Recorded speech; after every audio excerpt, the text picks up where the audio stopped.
وقل رب اغفر وارحم وأنت خير الراحمين. وقال الله تبارك وتعالى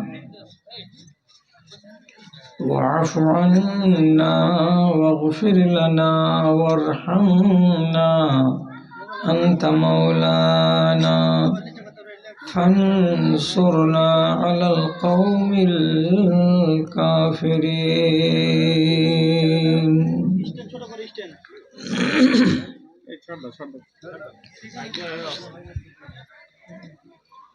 সকলের দাতা তুমি ওগো দয়াময়, এতটুকু কৃপা যেন মোর প্রতি হয় গো, মোর প্রতি হয়। আমি হীন গুনাহগার অতি অসহায়, চলিতে বলিতে কত ভুল ত্রুটি হয় গো, ভুল ত্রুটি হয়। সেসবের খতিয়ান নিও না কো তুমি, এইটুকু করুণা চাই শুধু আমি। এর বেশি চাহিবার আর কিছু নাই, সকলের দাতা তুমি ওগো দয়াময়। সাধ্যের বাহিরে কোনো ঝামেলা দিও না, আপদে বিপদে মোরে কভু ফেলিও না, তুমি কভু ফেলিও না। দয়া করে সব গুনাহ মাফ করে দিও, রহম করিও মাওলা, রহম করিও। তোমার দয়ায় যেন পার পেয়ে যাই, তোমার দয়ায় যেন পার পেয়ে যাই। সকলের দাতা তুমি ওগো দয়াময়, এতটুকু কৃপা যেন মোর প্রতি হয় গো, মোর প্রতি হয়।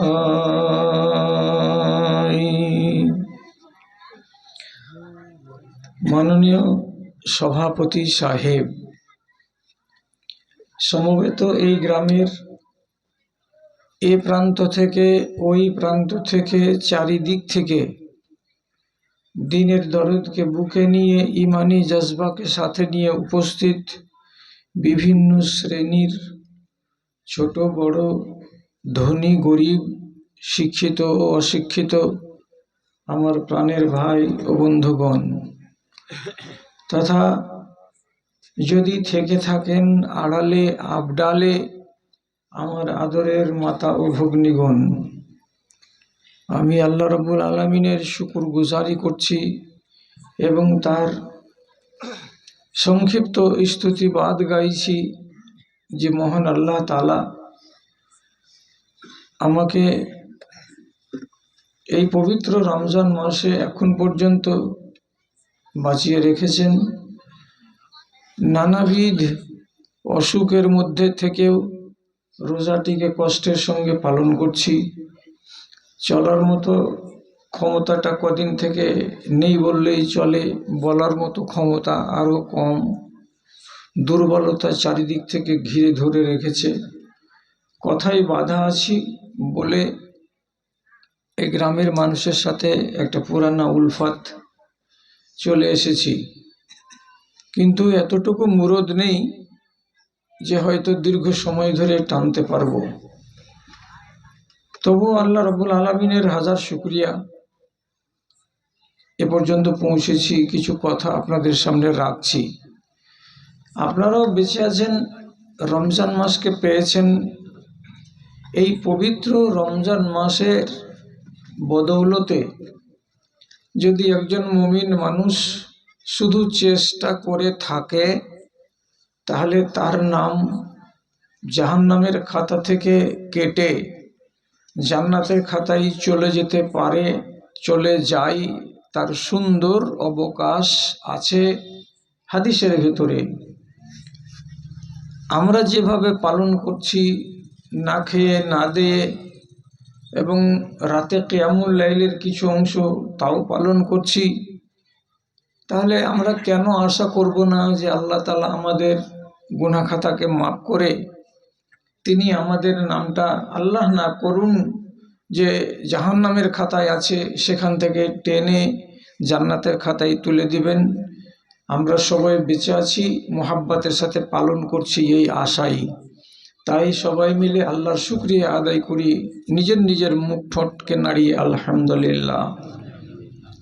তারপরে তার আখেরি রাসূল রাহমাতুল্লিল আলামিন, বিপ্লবী জননেতা জানাবে মুহাম্মাদুর রাসূলুল্লাহ সাল্লাল্লাহু আলাইহি ওয়াসাল্লামের উপর শত সহস্র দারুদ ও সালাম বর্ষিত হোক। আল্লাহুম্মা সাল্লি আলাইহি, আল্লাহুম্মা বারিক আলাইহি।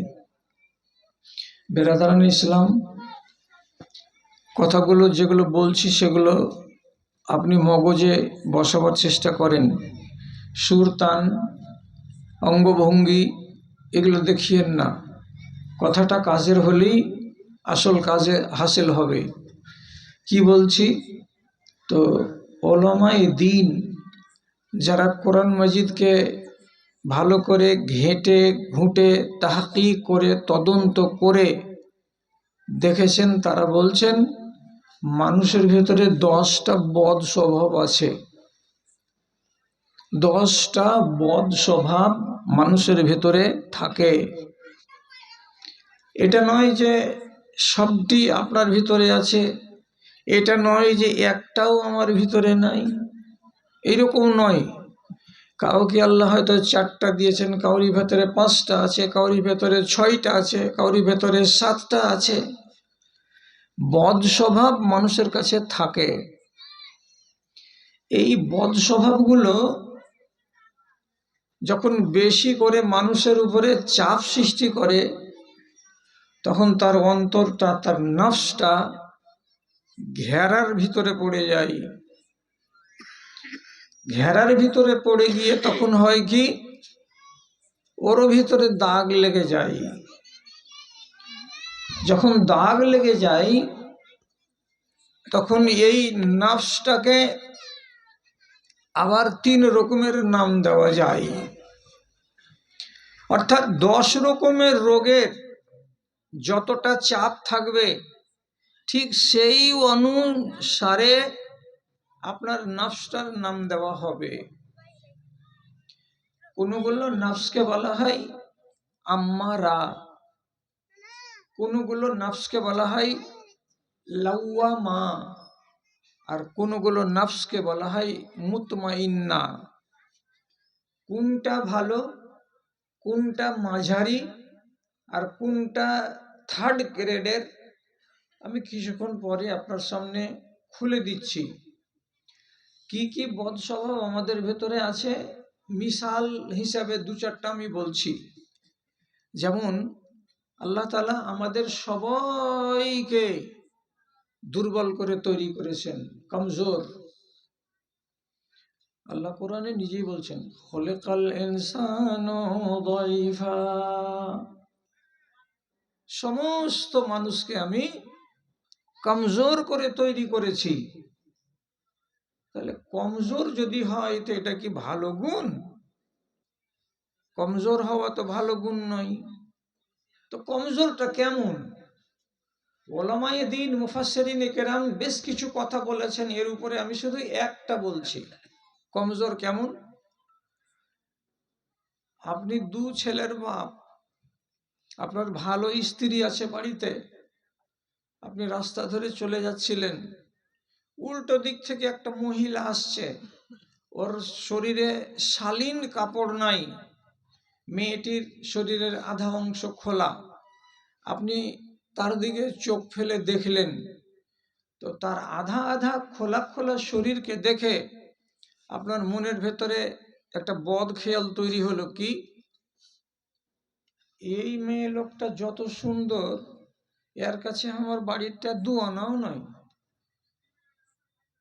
তাহলে কত তাড়াতাড়ি আপনি আপনার বাড়িটাকে দুয়ানা বানিয়ে দিলেন, আর কত তাড়াতাড়ি রাস্তার এই পড়ে পাওয়া মেয়ে ছেলেটি, যার মাথা খোলা, যার গায়ে শালীন পোশাক নেই, যার শরীরের কিছু কিছু অংশ দেখা যাচ্ছে, এই সিফাতটা আপনাকে ভালো লাগলো, আর আপনি এত তাড়াতাড়ি কি করলেন, নিজের জেহেনটাকে বদল করে নিয়ে বলছেন এইটা যদি জীবন সঙ্গী হতো তাহলে মনে হয় খুব সুখী হতে পারতাম। তাহলে আপনার মনটাই হচ্ছে কমজোর, আপনার দিমাগটাকেই আল্লাহ রাব্বুল আলামিন বানিয়েছেন কমজোর, যে এত তাড়া সিদ্ধান্ত নিয়ে নিতে পারলেন যে সিদ্ধান্তটা 100% গালাত আর 100% ভুল। আপনার যদি মনটা কমজোর না থাকতো, আপনার জেহেনটা যদি কমজোর না থাকতো, তাহলে এই কাজ আপনি করতেন না। এরকম আরো মিসাল আছে। তাহলে আমরা কমজোর, এটা হলো একটা বদ স্বভাব। আর একটা স্বভাব আপনাকে বলছি, আল্লাহ রাব্বুল আলামিন মানুষকে কৃপণ, বখিল করেছেন। এখানে 100 জনের ভেতরে 30 জন বখিল থাকতে পারে, 70 জন ভালো থাকতে পারে। আর এটা ভালো সিফাত নয়, এটা হলো মন্দ সিফাত। আল্লাহ রাব্বুল আলামিন এটাও বলে দিয়েছেন যে কোরআন মাজিদে, খুলিকাল ইনসানু কাতুরা, এটা বখিল হবে। এবং বখিল কত বাজে সিফাত, যে নবীজি বলছেন আল বাখিলু বাইদুম মিনাল জান্নাতে ওয়া কারিবুন মিনান নার। যারা বখিল হবে তারা জান্নাত থেকে দূরে থাকবে এবং জাহান্নামের নিকটবর্তী হয়ে থাকবে। কখন কোন সময় তার এই চরিত্রটা যখন বেশি হয়ে যাবে তখন ওকে টেনে জাহান্নামে ভরে দিবে। অতএব এটা ভালো সিফাত নয়। একটা হলো। আরেকগুলো সিফাত জালিম ইনসান। অনেক ইনসান দুনিয়াতে আছে যারা হলো জালিম। কার জন্য জালিম? নিজের নফসের জন্য জালিম। কিভাবে কি করে? এমন কাজ করবে, এমন আচরণগুলো করবে যে আচরণের কারণে ওর নিজের আখিরাতটাকে বরবাদ করে দিবে। আল্লাহ তাআলা আমাদেরকে জালিমও বলছেন, এটাও কোরআন মাজিদ থেকে প্রমাণ পাওয়া যাচ্ছে। ইন্নাহু কানা জালুমান জাহুলা। আমি এই মানুষগুলোকে এইভাবেই তৈরি করেছি যারা নিজের নফসের উপরে জুলুম করে বেড়ায়। কটা জুলুমকারী আছে এখানে জানি না, তবে আছে, এ কথাটা অস্বীকার করা যাবে না। যদি মিসাল দিয়ে বলি, কে আছো এখানে জালেম একজন দেখাও, তো বলছে মসজিদে গিয়ে লাইন সোজা করছে, এই এদিকে করো, এই এই সোজা করো, তোমার পেট বেড়ে আছে, তোমার পা বেড়ে আছে। তো মসজিদে নমাজি সে যে লাইন সোজা করছে, আর ওই মানুষটাই সকালবেলায় ভুট্টার জমিতে গিয়ে আইল কপিয়ে আইলকে টেढ़া করছে। তাহলে মসজিদে লাইন সোজা করবে আর মাঠে গিয়ে আলটাকে বাঁকা করবে, এ হলো জালেম। এরকম মানুষ আছে। এখন তো উঠে গেল, এই মিসালটা বুঝতে পারবেন না। মহিষের গাড়িতে 9 কুইন্টাল বোঝ দিলে মহিষ আরামে টানবে। আপনি বললেন কি 56,000 টাকা দামের জোড়া মহিষ আছে, 10 কুইন্টাল দিয়ে দেন, আমার মহিষের কিছু হবে না। চাপিয়ে দিলেন, 3 কিলোমিটার গেল, মহিষের কষ্ট হচ্ছে, হা করিয়ে দিয়েছে মুখটা, আর জোগালি আর ফেনা বের করে করে মুখকে ভর্তি করে দিয়েছে। আপনারা আগের যুগের লোক দেখেছেন। তারপরে সাঁটার পর সাঁটা, সাঁটার পর সাঁটা মেরেই যাচ্ছেন, হাঁট হাঁট, হাঁটবি না কেন? এটা হলো জালেম। যতটি বোঝ পারবে তার থেকে বেশি বোঝ আপনি ওর উপরে চাপিয়ে দিয়ে ওর উপরে মার চালাচ্ছেন, আর বলে হাঁট, কেন পারবি না? এটাকে বলা হয় জালিম। জালিম আরো কোয়ালিটি আছে। কি কোয়ালিটি? সব থেকে বদতরিন কোয়ালিটি, যেটা নিজের নফসের উপরে জুলুম করে, আল্লাহ না করে কুরসেলে এরকম লোক থাকে, আর থাকলে ওকে লাগবে খুব চটপটিয়ে গায়ে। তা আমার করার কিছু নেই। আমি আগেই বলছি, আল্লাহ তুমি এরকম মানুষে গায়ে রাখিও না। গাটা তো অনেক নামি আর ভালো মানুষের গ্রাম। কি 12 বিঘা জমি আছে, হজে যাওয়ার টাইম আসলো, এখন 4 মাস বাকি আছে হজ যেতে। আগে আগে তখন করলো কি, হঠাৎ একদিন মিয়া বিবি চলে গেল কোর্টে, রেজিস্ট্রি অফিসে। আপনাদের রেজিস্ট্রি অফিস কাটিহার হয়তো, ওখানে যাচ্ছেন। কোর্টে যাবে চাচা? তো বলছে জমিটা রেজিস্ট্রি করতে যাব। কয় বিঘা? 6 বিঘা। কার কাছে বেচিলেন? যে বেচিনি, বড় বেটা আর মেজকুল বেটাকে দুজনাকে 3 ভেঙে 3 বিঘা করে দিয়ে দিব, 6 বিঘা বাঁচবে তার 6 বিঘা। যদি হায়াত মত সাথে বেচা মেচা থাকি তো পরে দেখবো 6 বিঘা। বেটি নাই? বেটি আছে কয়টা? হয়তো 3টা। তো বেটিগুলোকে কিছু দিলে না। বেটিরা সব পরঘুরি হয়ে গেছে। ওরাকে কি দিব? বেটিকে দিতে হবে না? ওলামায়ে দ্বীনকে জিজ্ঞেস করেন, জিন্দা থাকা অবস্থায় যদি যদি কিছু একটা কিছু যদি কিনে দেন, কিছু, তো বেটাকেও যদি দিতে হয় তো দুটোইকে দিতে হবে। বেটি যদি তিনটা থাকে তো বেটি তিনটাকে অতটাই দিতে হবে। যদি একটা কম্বল কিনে আনেন বাজার থেকে 2,500 টাকার, বেটাকে দিতে গেলেও ওই দুটোকেই দিতে হবে। এখন এখন করে বেটি বাড়িতে থাকতে গেলে, বিদেশে থাকতে গেলে তাকেও এখন করে দিতে হবে। 1 বিঘা করে জমি আপনি দিয়ে দিলেন বেটাগুলোকে, তো 1 বিঘা করে জমি জীবিত অবস্থায় থাকতে গেলে মেয়েরাকেও দিতে হবে। আপনি কোন লাজে 3 বিঘা 3 বিঘা করে বেটা দুটোকে লিখবেন আর মেয়ে দুটোকে কিছুই দিবেন না? এই মানুষটা হলো জালেম। কার উপরে জালেম? তো নিজের নফসের উপরে জালেম। কি জুলুম করেছি আমি আর নফসের উপরে? মরে দেখ কি হবে কিয়ামতের দিন। মান কাতা মিরাসা ওয়ারিসিহি কাতা আল্লাহু মিরাসাহু ফিল জান্নাতি ইয়াউমাল কিয়ামা। কিয়ামতের দিন জান্নাতের অংশকে কেটে নিয়ে বেটি দুটো চলে যাবে হাসতে হাসতে, আর তোমাকে চুলকানি লেগে থেকে যাবে, তোরা নিয়ে চলে গেলি না। এটা হলো জালেম। তাহলে এই 10টা রোগ মানুষের ভেতরে 1 2 3 4 5 6 করে যার কাছে যত বেশি থাকবে তার ইমানের দাগ তত বেশি থাকবে।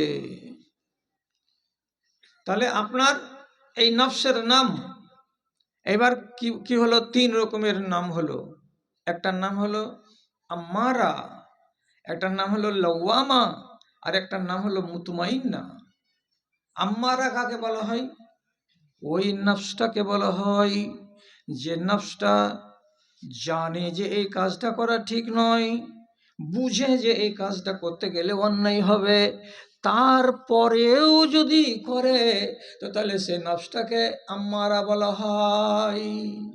ভালো চলন নয় এটা।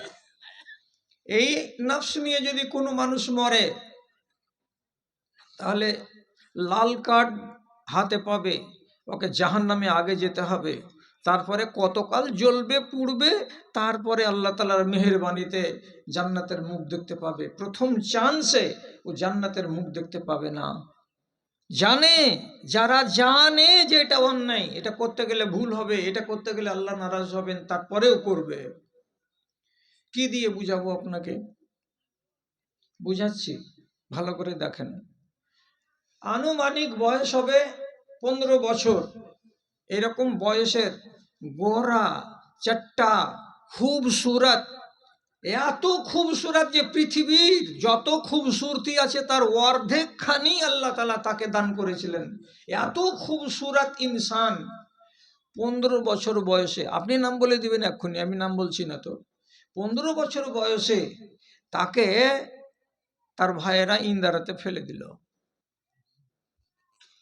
ওখান থেকে এক কাফেলা পানি তুলবার জন্য বালতি নামালো, তো বালতিটাকে ধরে ওই ইনসান উপর দিকে উঠে চলে আসছে। এরা দেখলো যে আল্লাহ, পানি নয় বালতি ধরে ইনসান একটা উঠে আসছে, কত সকাল সুরাত আল্লাহ একে ভালো দিয়েছে। কিনে নিল কে? তো মিশরের আজিজ বা মিশরের সম্রাট কিনে নিয়ে বাড়ি গেল। বাড়ি গিয়ে তার স্ত্রীকে, এটা ইতিহাসে নাম লেখা আছে, কোনো সহি সূত্র থেকে জানা যায় না, ইতিহাসে নাম লেখা আছে, ওই মেয়েটার নাম হলো জুলাইখা। ওকে যে নিজের বিবিকে সামনে করে রেখে বলছে এরকম করে, আকরেমি মাসওয়াহু আসা আন ইয়ানফানা আও নাত্তাখিযাহু ওয়ালাদা।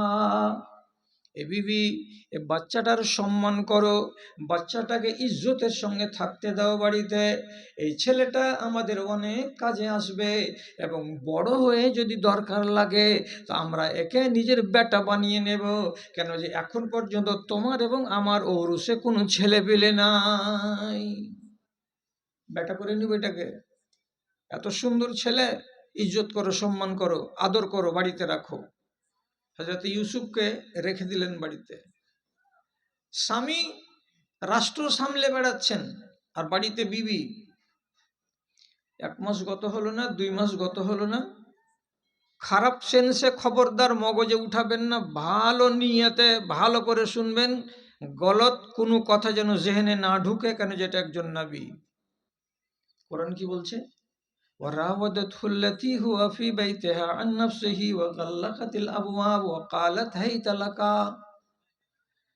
এই মহিলা ওর পিছনে লেগে গেল রাতে আর দিনে, দিনে আর রাতে, সকালে আর বিকালে, যখন তখন তাকে ফুসলাতে লাগলো, ফুসলাতে শেষ পর্যন্ত এমন একটা সময় এলো যে সময়টা একটা মানুষ হিসাবে হযরতে ইউসুফ আলাইহিসসালাম নিজেকে সামলাতে না পেরে ওই মহিলার কথাই পড়ে গেলেন এবং তিনি রাজি হয়ে গেলেন, তুমি যেদিকে নিয়ে যাবে আমি সেদিকেই যাব। একদিন যদি বলে তো হয়, 10 দিন যদি বলে তো হয় সারা দিন, সারা রাত, সারা মাস এর পেছনে ফিদা হয়ে আছে এই মহিলা। সংক্ষিপ্ত কথা, নির্জন ঘরে নিয়ে গেল। যাওয়ার পরে সাফ ভাষাতে বলছি, কোরআন মাজিদ যেভাবে বলছে, ওয়ালাকাদ হাম্মাত বিহি ওয়া হাম্মা বিহা লাউলা আন রাআ বুরহান রাব্বিহি কাযালিকা লিনাসরিফা আনহু সুআ ওয়াল ফাহশা ইন্নাহু মিন ইবাদিনাল মুখলাসিন। মেয়েটি ইচ্ছা করে নিয়েছে সেই গোপন কাজ করার। ইউসুফ আলাইহিসসালাম তখনও নবী হননি, তিনিও ইচ্ছা করে নিয়েছেন ওই গোপন কাজকে করার। কিন্তু আল্লাহ তাআলা উপর থেকে দেখছেন আর বলছেন, এইটা আমার আগামী দিনের নবী, আর আমার নবী যদি এইরকম কেলেঙ্কারিতে জড়িয়ে যায় তাহলে সারা দুনিয়ার মানুষের কাছে নবী জীবনে কোনোদিন আয়নার মতো চেহারা নিয়ে দাঁড়াতে পারবে? এটা তো হবে না। আদম থেকে শুরু করে আখেরি নবী পর্যন্ত আম্বিয়ায়ে কেরামদের যে 3টা গুণ এক সমান ছিল, তার ভেতরে একটা গুণ হলো এটাই যে পৃথিবীতে যত নবী এসেছেন কোন নবীর চরিত্রের ভেতরে দাগ ছিল না, কোন নবীকে আল্লাহ তাআলা বদ চরিত্র করে পাঠাননি। নবী ইউসুফকে আল্লাহ তাআলা বাঁচাবার জন্য একটা সাথে সাথে নিদর্শন বা আলামত পাঠিয়ে দিলেন। কি পাঠালেন এটা সহি কোনো জায়গা থেকে লিখিত প্রমাণ নাই, তাফসীরে আছে, আমি আপনাকে শুনিয়ে দিচ্ছি। তা কি লেখা আছে? 3টা কওল আছে, আমি একটা বলছি। হঠাৎ করে জুলাইখা চৌকি থেকে নেমে গেল, দিয়ে ইউসুফকে বলছে থামো, 2 মিনিট থামো, তারপরে আবার আসছি, চৌকিতে আসছি, দুজনে আমরা মধুর মিলনে লিপ্ত হব। তো নেমে গেল। নেমে যাওয়ার পরে সামনে ঘরের ভিতরেই টাকে একটা ছোট্ট খোদা রাখা ছিল মাটির, একটা তৌলিয়া নিল, আর নিয়ে যাওয়ার পরে খোদার উপরে এমনি করে তৌলিয়াটাকে চাপিয়ে দিল, মুখটাকে ঢেকে দিল। দেওয়ার পরে আবার চৌকিতে এসে বলছে, হ্যাঁ, আমরা যে উদ্দেশ্যে এক জায়গাতে হয়েছি, আমরা আমাদের উদ্দেশ্যটাকে এবার পূরণ করব। নবী ইউসুফ জিজ্ঞেস করে বললেন, এটা কি করলে তুমি, আমাকে একটু শোনাও। তো জুলাইখা বলছে, আমি মধুর মিলনে লিপ্ত হয়ে যাব, আর আল্লাহ এখানে টাকে আমার খোদা আমার দিকে দেখতে থাকবে, আমার খোদা আমাকে দেখবে, আর আমি তার চোখের সামনে কাজ করব। এত বড় বেয়াদবি করতে পারবো না, তার জন্য তার মুখের উপরে তৌলিয়া চাপিয়ে দিলাম যাতে আর সে দেখতে না পায়। নবী ইউসুফ সাথে সাথে বলছেন, তোমারই চোখ, খোদার চোখ হলো এইটুকু ভোল্টেজের যে তৌলিয়া চাপিয়ে দিলে তো কানা হয়ে গেল। আমার আল্লাহকে চিনো? আমার আল্লাহর চোখে কত জ্যোতি আছে তুমি জানো? কত জ্যোতি আছে? কত জ্যোতি আছে তোমার আল্লাহর চোখে? তো ওই দিনের জবাবটাকে তখন পাইনি, তো ওই জবাবটা তো আমার নবীর হাদিস থেকে পেয়ে গেছি। তিনি বলে দিয়েছেন, নবী বলছেন, ফাইন্নাহু ইয়ারা ওয়া ফি রিওয়ায়াতিন ফাইন্নাহু ইয়াসমাউ ইলা দাবিবে নামলাতিন সাউদা আলা সাখরাতিন সাউদা ফি লাইলাতিন সাউদা। আমার রব কত দূর দেখতে পান, আমার রব কত দূর থেকে শুনতে পান। তো নবীজি বলছেন, একটা ঘুটঘুটে কালো অন্ধকার রাত, সেই ঘুটঘুটে কালো অন্ধকার রাতে একটা কালো পাহাড়, সেই কালো পাহাড়ের উপরে আর একটা কালো পিপিলিকা। 3 কালো, কালো পিঁপড়া, কালো রাত, কালো পাহাড়, এই তিন কালো পাহাড়, কালো কালো জিনিস, এমন ঘুটঘুটে অন্ধকার রাতে কালো পাহাড়ের উপরে একটা কালো পিপিলিকা, এই যেমনি করে পা দুটাকে তুলে তুলে পিলি পিলি পায়ে যে এগিয়ে চলে যাচ্ছে। আমার রব কোটি কোটি মাইল দূর থেকে, কোটি কোটি মাইল দূর থেকে আরশে আজিমে বসে বসে তিনি কোন পাহাড়ের গাই, সে পিপিলিকাটা কোন দিকে মুখ করে চলছে সেটাও আল্লাহ আমার দেখতে পান। তাহলে আমার আল্লাহর চোখ যদি এত তেজ হয়, তাহলে তোমার আল্লাহর চোখকে তুমি ঢেকে দিতে পেরেছো, ও তোমাকে জিজ্ঞেস করবে না। কিন্তু আমার আল্লাহর চোখকে আমি তো ঢেকে দিতে পারবো না, সে তো আমাকে দেখবে, সে তো আমাকে জিজ্ঞেস করবে। অতএব এই অন্যায় কাজ করা হবে না বলে নবী ইউসুফ এখান থেকে নেমে গেলেন। আর নেমে যাওয়ার পরে দৌড়াতে লাগলেন, পালাতে লাগলেন, দৌড়াতে লাগলেন, পালাতে লাগলেন। না না না, এ কাজ করা যাবে না।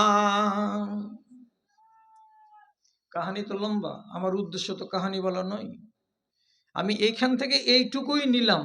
কেন নিলাম, কেনর সওয়ালের এবার জবাব আর সওয়ালটা শুনেন। কি?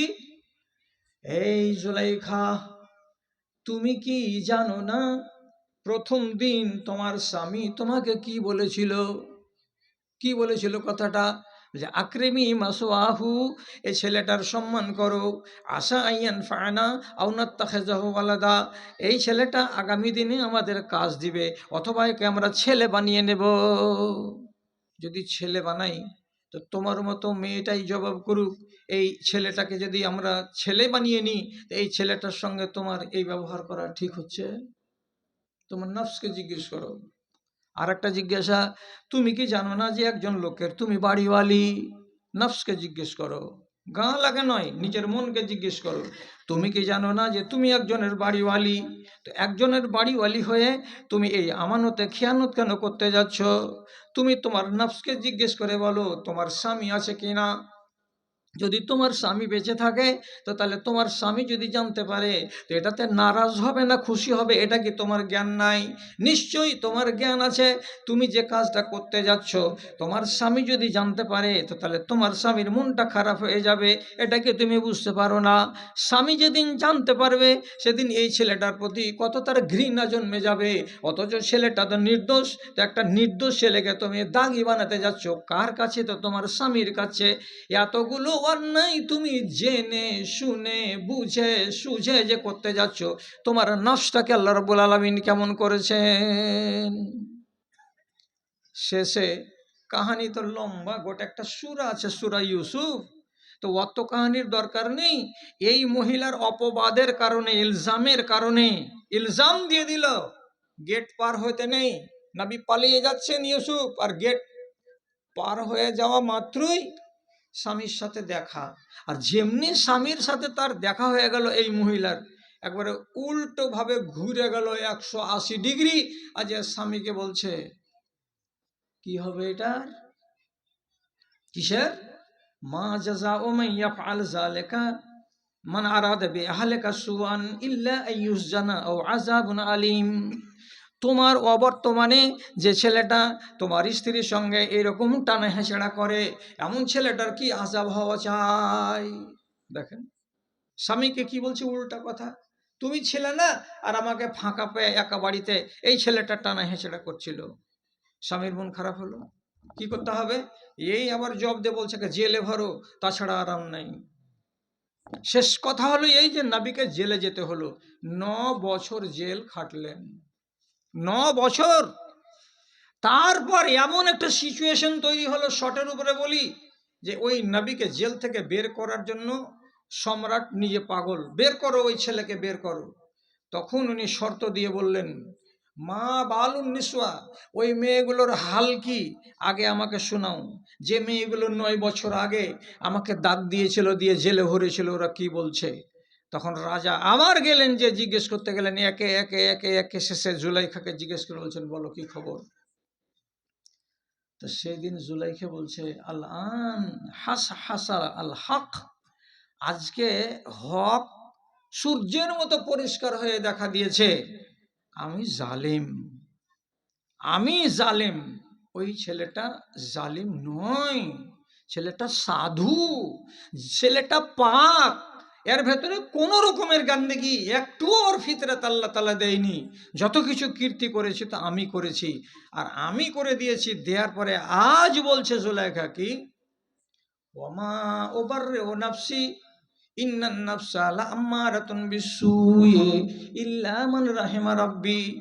আমি আমার আত্মাটাকে পরিষ্কার বলে দাবি করি না, আমি বেগুনাহ আমার নফসটা, আমি এটা জীবনে বলি না।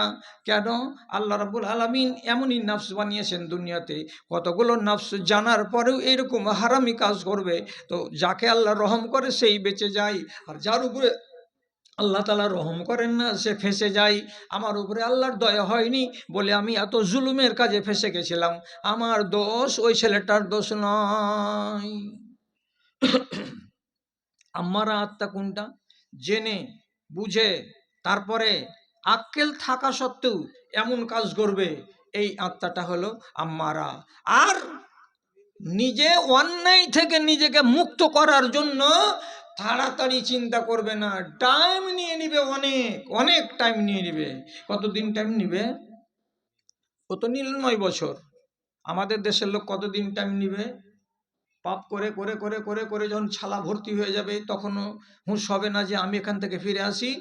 যখন দেখবে হাঁটুতে ক্যালসিয়াম নাই, কিনকিন কিনকিন করছে, সোজা হয়ে দাঁড়াতে পারে না, লাঠি ছাড়া চলতে পারা যায় না, তখন সংসার ভালো লাগবে না, ভুট্টার জমি আর ভালো লাগবে না, ক্রেশার মেশিন ভালো লাগবে না, কয়শো মন পালি রে বেটা, ওগুলো ভালো লাগবে না।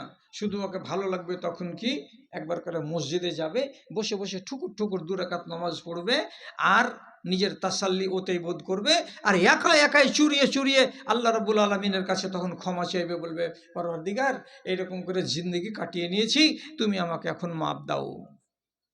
এই আত্মাগুলো হচ্ছে কি আম্মারা। আমাদের দেশে মানুষের, আল্লাহ তুমি হেফাজত করিও, বেশিরভাগ মানুষের আত্মা হচ্ছে আম্মারা। আম্মারা আত্মা মানে কি? সুদের ওয়াজ শুনে রেখেছে, অথচ সুদ ছাড়া একটা মানুষ বাঁচতে চায় না। মদের ওয়াজ শুনে রেখেছি, গোটা কুরসেলের লোক এই পাড়া আর ও পাড়া, অথচ যতক্ষণ পর্যন্ত কোনো নেশা সেবন না করব, আপনি তিরাঙ্গা বলেন আর গুটকা বলেন আর খাইনি বলেন আর বিড়ি বলেন আর সিগারেট বলেন আর মদ বলেন আর যত কিছু বলেন, নেশা নেশা নেশা না করতে গেলে আপনার দিন যাবে না, কিছু কিছু ছেলের সকালবেলায় পায়খানা হবে না। এগুলা হলো আম্মারা নফস। এত ওয়াজ শোনার পরে আজ পর্যন্ত নেশা ছাড়তে পারলে না, কবে ছাড়বে? যেদিন মোড়ক লাগবে আর মর্গে টান পড়বে সেই দিন আপনি ছাড়বেন, তার আগে আপনি ছাড়বেন না।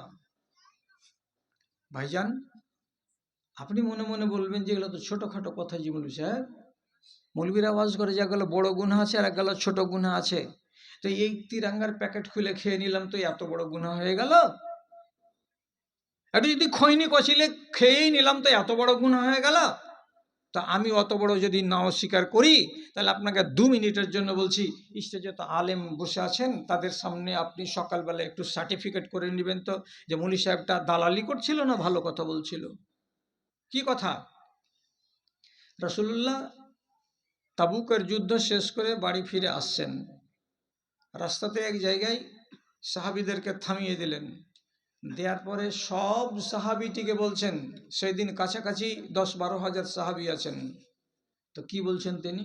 ফালিয়াতে কুল্লু ওয়াহিদ মিনকুম মা ইয়াজিদু, তোমরা এদিক ওদিক ছড়িয়ে যাও, ছিটিয়ে যাও, চারিদিকে মাঠের ময়দানে যাও, যাওয়ার পরে যে যেটা পাবে একটা না একটা কোনো জিনিস হাতে করে আমার সামনে এই জায়গায় হাজির করে দাও।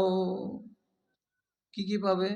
যদি একটা চাপ্পাল ছিঁড়া পড়ে থাকে হাতে করে আনো, যদি একটা পাথরের টুকরা পাও তো নিয়ে আসো, যদি একটা প্লাস্টিকের টুকরা পাও তো তাকে নিয়ে আসো, একটা ভাঁড় যদি চা খাওয়া পাওয়া যায় তো তাকে নিয়ে আসো, যা পাবে যা পাবে চোখের সামনে ময়দানে ছিটিয়ে যাও। তোমরা এতজন লোক আছো, প্রত্যেকের হাতে একখানা একখানা করে জিনিস তোমরা আনো, এনে আমার চোখের সামনে জমা করে দাও। জমা করে দেওয়া হলো, জমা করে দেওয়া হলো। সাহাবায়ে কেরাম বলছে ফাজআলনাহু রুকামা, আমরা আধা ঘন্টার ভিতরে 1 ঘন্টার ভিতরে এই জায়গা থেকে সারাটা ময়দান থেকে এটা সেটা কুড়িয়ে কুড়িয়ে এনে নবীজির সামনে আমরা একটা ঢেরি লাগিয়ে দিলাম। যেমন ভুট্টা জড়ো করতে গেলে এত বড় 10 কুইন্টালের একটা ঢেরি লেগে যায়, ঠিক সেই রকম একটা ঢেরি লাগিয়ে দিলাম। মনে মনে বলছি, কি হবে গো, এখানে কয়লা আছে, এখানে হাড় আছে, হাড্ডি আছে, জুতা আছে, স্যান্ডেল আছে, ছিঁড়া টায়ার আছে, কাঁচের টুকরা আছে, কাপ আছে, এ আছে সে আছে, এগুলো দিয়ে কি হবে গো? তো সব তাকিয়ে আছে বড় বড় চোখ করে নবীজির দিকে। কেন জমা করালেন? রাসূলুল্লাহ এবার বলছেন, কাযালিকা সাগায়েরো, ওরে আমার সাথীরা, যতটি লোক তোমরা মাঠের ভেতরে আছো, তুমি একটা আনলে একখানা জিনিস, ও আনলো একটা জিনিস, এ আনলো একটা জিনিস, এই একটা একটা করে করে এটি ঢেরি লেগে গেল, পাহাড়ের সমান উঁচা হয়ে গেল। তেমনি হলো তোমাদের সাগিরা গুনাহ। আজকে তুমি একটা লোককে গালি দিয়ে দিলে, মাফি হাসিল করলে না। আরেকটা দিন তুমি কোনো একটা নারীকে দেখে নিলে, তুমি তার কাছে মাফি নিলে, আল্লাহর কাছে মাফি নিলে না। আর একদিন তুমি একটা লোকের কাঁচা আল দিয়ে হাঁটতে গিয়ে তার আলটাকে নষ্ট করে দিলে, তুমি মাফি নিতে গেলে না। একটা কুকুর শুয়ে আরাম করছিল, তাকে অকারণে ঢিল ছুঁড়ে মারলে, আর কুকুরটার আরামকে হারাম করে দিলে, সাগিরা গুনাহ, তুমি কোনোদিন মাপ চাইতে গেলে না। এইরকম অকারণে একটা গাছের ডালকে ভেঙে দিলে, কোনো কাজে লাগালে না, তো ডালটাকে ভেঙে যে ফেলে দিলে, কেন ফেলে দিতে গেলে? অকারণে সাগিরা গুনাহ, তুমি মাপ চাইতে গেলে না। একটা শালিকের বাচ্চা কিংবা একটা বাউয়ের বাচ্চা, একটা ছোট্ট পাখির বাচ্চা, একটা পাখির বাচ্চাটা কোনো এক জায়গাতে পেলে, তুমি তাকে ওখান থেকে নামিয়ে জমিনে জোর করে ফেলে দিলে, বাচ্চাটা মরে গেল, তুমি সাগিরা গুনাহ করলে, কিন্তু তুমি মাপ চাইলে না। তোমার জীবনে যদি আজকে দুইটা, কালকে দুইটা, পরশু একটা, আজকে একটা, কালকে একটা করে, একটা একটা একটা একটা করে সাগিরা গুনাহগুলো যদি জমা হয়ে যায়, তো কিয়ামতের দিন এত বড় ঢেরি যেমন তোমরা 10,000 লোকে জমা করেছো, তেমনি তোমার জীবনে সাগিরা গুনাহগুলো ছোট ছোট ছোট ছোট করে করছো, এটাই জমা হবে কিয়ামতের দিন। আর এই সাগিরা গুনাহই তোমাকে আল্লাহর জাহান্নামে নিয়ে যাবে। ছোট মনে করিও না। ছোট বলতে গেলেই তুমি জাহিল, মূর্খ। এই ছোটকে ছোট বলিও না। বিন্দু বিন্দু বৃষ্টি পড়ে ভরে যায় নদী, বিন্দু বিন্দু বৃষ্টি পড়ে ভরে যায় নদী, পয়সা পয়সা ট্যাক্স নিয়ে দালালের গদি, সেই রূপ তিল তিল মমিনের দান, সতেজ করিয়া রাখে ইসলামের প্রাণ। পানি আসমান থেকে ফোঁটা ফোঁটা ফোঁটা ফোঁটা করে পড়ে, ফোঁটাগুলো যখন জমা হয় তখন একটা খালে যায়, খাল যখন ভরে যায় তখন নালিতে যায়, নালি যখন ভরে যায় তখন বিলে যায়, বিল যখন ভরে যায় তখন নদীতে যায়, নদী যখন ভরে যায় তখন সাগরে যায়। তাহলে সাগরটা তৈরি হয় কি দিয়ে? তো বিন্দু বিন্দু পানি দিয়ে। সুতরাং তোমার এই আজকের একটা, কালকের একটা, এ সাগিরা সাগিরা সাগিরা সাগিরা জমা হতে হতে তোমাকে খেয়ে নিবে, তোমাকে বরবাদ করে দেবে। এ কথাটা সাবধান হয়ে যাও, হুঁশিয়ার হয়ে যাও। ছোটকে কোনোদিন ছোট বলিও না। কেন? বাংলাতে কথা আছে, এই দেশের মানুষ বলে, কি বলে না, গোবরে পোকাতে চেরাক নিভাই, বলে দেশের লোক, কি বলে? বলে। আর এখন যেগুলো লোক পয়দা হলো দেশে, না ইধার কা না উধার কা, বাংলা তো বাড়িতে বাংলা ছাড়া অন্য ভাষা বলবে না, আর একটা বাংলা লিখতেও জানবে না, একটা বাংলা ঠিক করে বলতেও জানবে না। আর উর্দুতে বলছে যে কিতাব মিলতা है, খালি কিতাব মিলতা है, 10 रुपए में 3 किताब मिलता है। তো কি করা যাবে? আপনারা আমার জাত কোনো দিকার হয়ে থাকলেন না, নিজের বাংলা ভাষাটাকে কিচ্ছু হেফাজত করার চেষ্টা করলেন না। ভাই আমার কথাটা কথাটা কথাটা একটু ভালো করে বুঝতে চেষ্টা করেন। কেন বলছি কথা? যে এই যে সাগিরা, এটাকে আপনি রাখবেন কেন ঘাড়ে? যখন হলো তখন মুছলেন। কি করে মুছতে হয়? তো সহিহ হাদিসে লেখা আছে, যারা বেলা 10টার সময় অন্যায় করবে, বেলা 11টা 12টা 1টা 2টা এর মধ্যেই আস্তাগফিরুল্লাহ পড়ে নিবে কিংবা একটা জিকির করে নিবে। তো ওইটাকে স্মরণ করে যদি জিকিরটা করে কিংবা আস্তাগফিরুল্লাহ পড়ে, তাহলে ওই আধা ঘন্টা আগে যে গুনাহটা হয়েছিল ওটা আপনি ডিলিট হয়ে যাবে। কত মিষ্টি হিসাব শরীয়তের ভেতরে। এই ছোট আমল করতে যেমন দেরি লাগলো না, তেমনি ছোট গুনাহটাকে মিটিয়ে নিতে আপনাকে কোনো কষ্ট লাগলো কি? কিচ্ছু লাগলো না। তো কথাটা হলো এই যে ছোটকে জীবনে ছোট বলিয়েন না, গোবরে পোকাতে চেরাক নিভিয়ে দেয়। কেমন করে?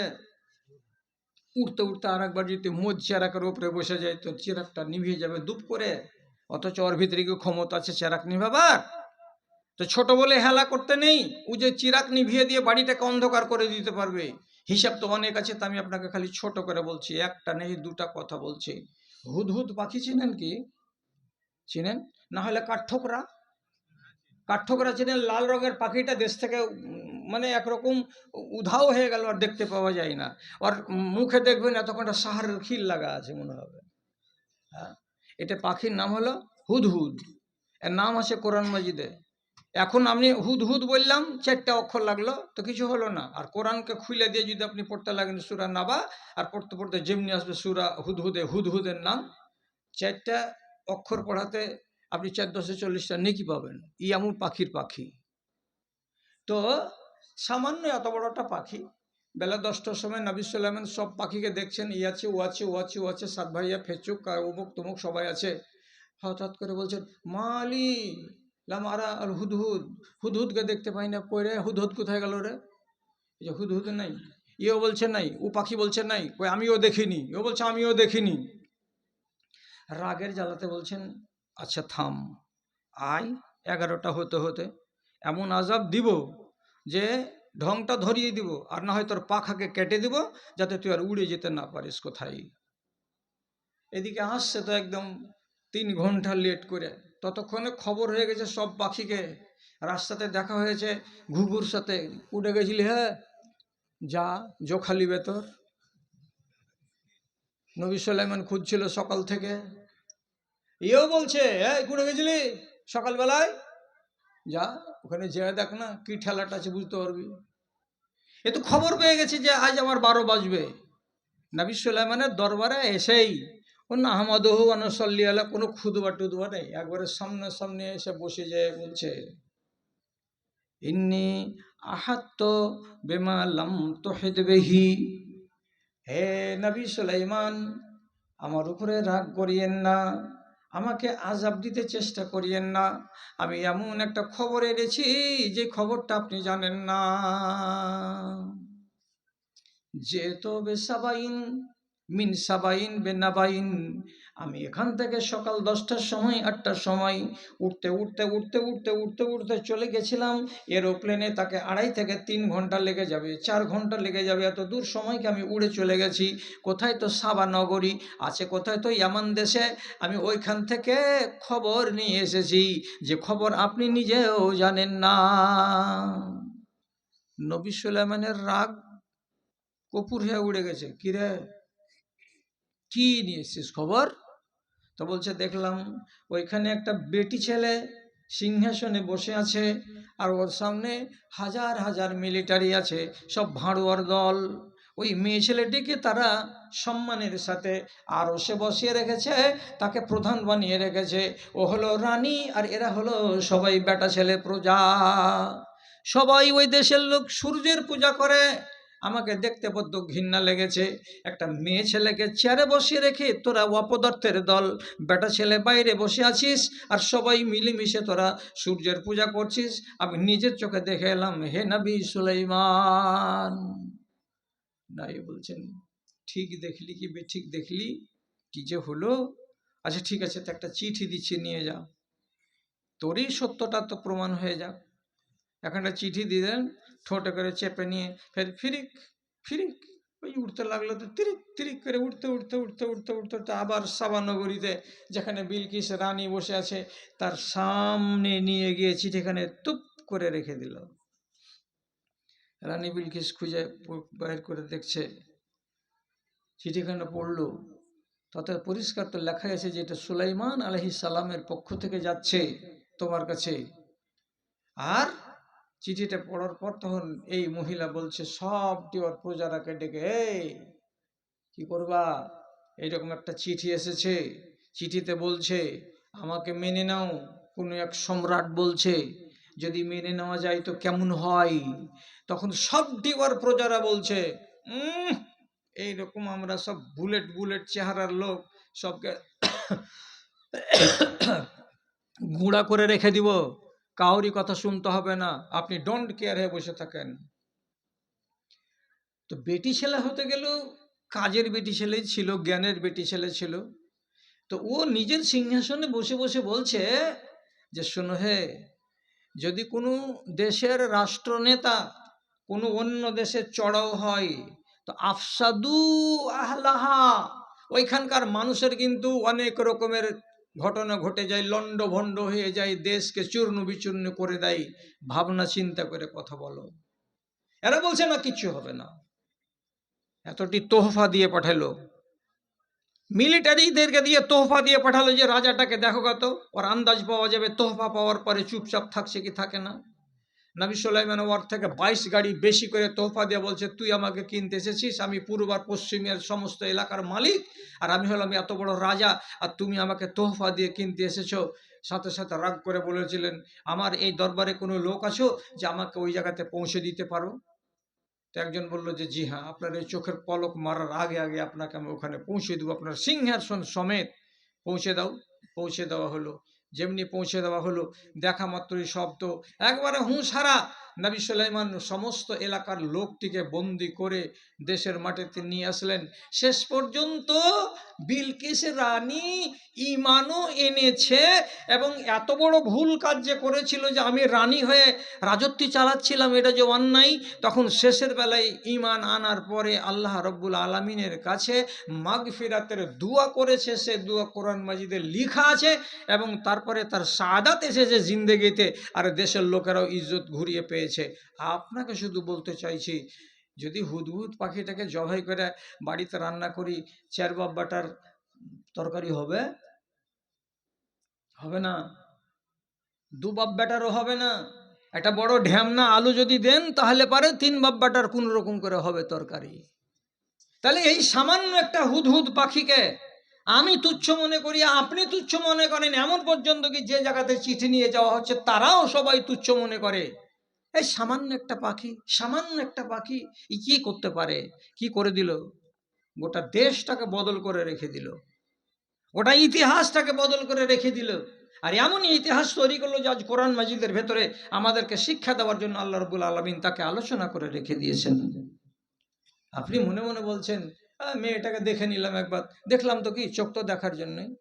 তো তোমার বাড়ি এলে যদি কেউ একটু দেখে গোসল করার টাইমে, তো তুমি ওকে চড় মারবা নাকি? মারবে না, চোখ তো দেখার জন্যই। আমার বাড়ি কেন দেখবি, অন্য জায়গাতে যা। তা আপনার সেন্টিমেন্ট হচ্ছে তো অন্য কাউরি সেন্টিমেন্ট হবে না। কাবিরা কাবিরা, সাগিরা সাগিরা, সাগিরাকে বেপাত্তা করে দিতে গেলে কপাল খারাপ আছে, এটাই কথা আপনাকে বলছি। আর ফিরে আসছি ওই জায়গাটাতে, কি রমজান মাসের 4টা ফজিলত মোটা মোটা আছে, 5টা ফজিলত মোটা মোটা আছে, মোটা মোটা। আর একটা হাদিস আছে তো এত সাংঘাতিক যে কারেন্টে কতটি ভোল্টেজ থাকে যেগুলো গাঁ দিয়ে বহে যায়, 225। আর যে হাদিসটা আপনাকে বলতে যাচ্ছি, হাদিসটার ভোল্টেজ কত, তো 33,000। এগুলো তো যদি ধরে তো শর্ট মেরে বিছানে শুইয়ে দিবে, ফের উঠে গিরস্তালি করে খাবেন। আর 33,000 ভোল্ট যদি আপনাকে টাচে লাগিয়ে দেয়, তাহলে পরে আপনাকে বাপ বলার টাইম দেবে না, বাপের বা খানি বের হবে, প বের হবে না, বা বা বা তো বা যাও। তো যেটা হাদিস আপনাকে শোনাচ্ছি সেটা কত ভোল্টেজের বললাম, 33,000 ভোল্টের। রাসূলুল্লাহ কি বলছেন? মান আদরাকা রমজানা ওয়ালাম ইউগফার লাহু ফাহুয়া লা ইয়াদখুলুল জান্নাতা ফি রিওয়ায়াতিন মালউনুন। ওই মানুষটা, যেই মানুষটা রমজান মাসকে পেল আর পাওয়ার পরেও নিজের মাগফিরাত করে নিতে পারলো না, জান্নাতে নিজের নামটা তুলে নিতে পারলো না, সে হলো পোড়া কপালের লোক, সে হলো বদনসিব, সে হলো হতভাগা। ওর কপালে আল্লাহ রাব্বুল আলামিন ঝাঁটা লিখে রেখেছেন। রমজান পেয়ে জান্নাতি হতে পারলো না, সেই মানুষটা হলো পোড়া কপালের বদনসিব। এর মতন হতভাগা আল্লাহর দুনিয়া তার কেউ নেই। আজব কথা। তো জান্নাত পেয়েছি, তো তারপরে আমাকে জান্নাত পেতেই হবে। তো জান্নাত কি আমার হাতে?